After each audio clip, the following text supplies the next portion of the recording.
The views expressed in this video are for entertainment purposes only. Please enjoy the video. Hey y'all, welcome back to Circle BR Ranch. Today we're exploring one of my favorite pieces of the paranormal lore, the Poltergeist. Known as a noisy ghost, these entities are famous for causing physical disturbance, so let's dive into their history from ancient times to modern day encounters. The concept of poltergeist isn't new. It's deeply rooted in history.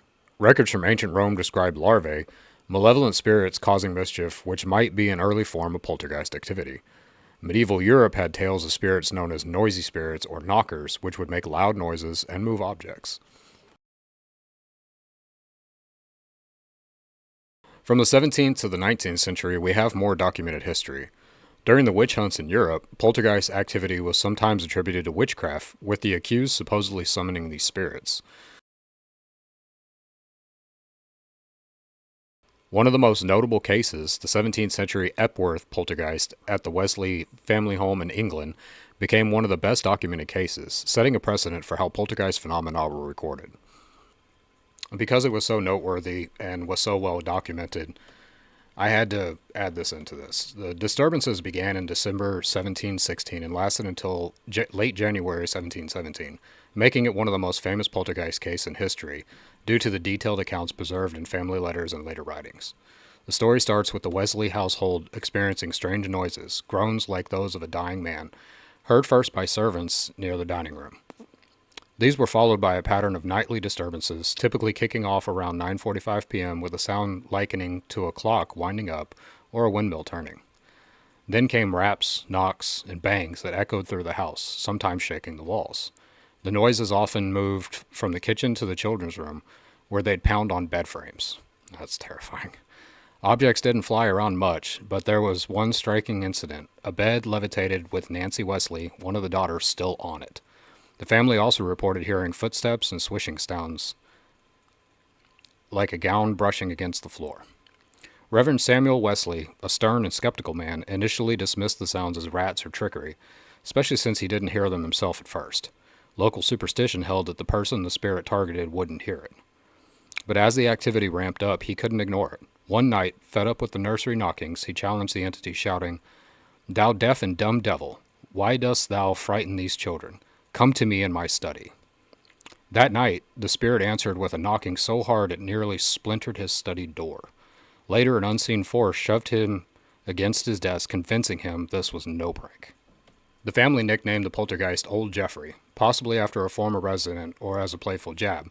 It seemed to have quirks, like knocking furiously during prayers for King George, which some tied to Susanna Jacobite's leanings, though that's speculative. Efforts to communicate were hit or miss.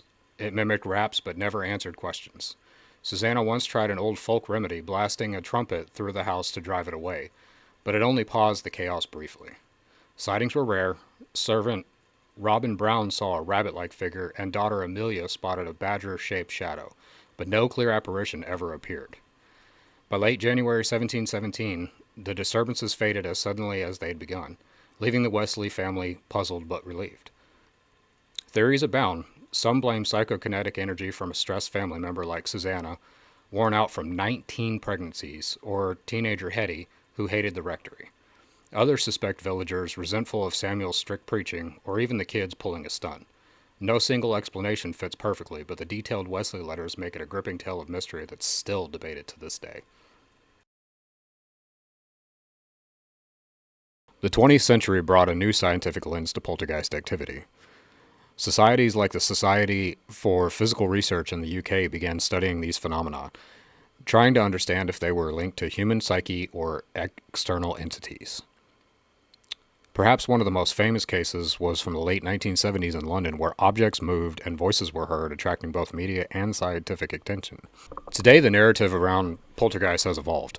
Some researchers propose that poltergeist activity could be a manifestation of psychokinetic energy, often linked to a person, usually an adolescent experiencing stress or puberty. Poltergeists have found their way into popular culture, from movies like Poltergeist to numerous TV shows exploring paranormal activity, most notably Supernatural. Not everyone believes in poltergeists, obviously. Many skeptics attributed poltergeist phenomena to natural explanations like houses settling, wind, or even pranks.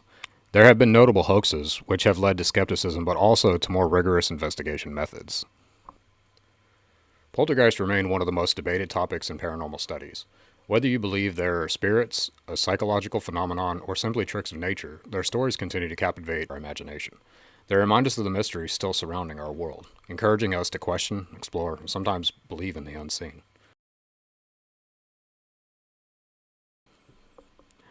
Now, obviously, like I said, paranormal activity is one of my favorite things to talk about, and that's why we have this series. But for me, Poltergeist is probably one of the coolest because, unlike most spirits, Poltergeist can actively cause noises. They can cause physical activity inside the house, moving things around, lifting chairs, like in the movie Poltergeist, which is obviously an absolute horror classic. With that little girl staring at the TV and then turning around to her parents saying, "They're here." Poltergeists are absolutely one of the most terrifying that we have in the paranormal.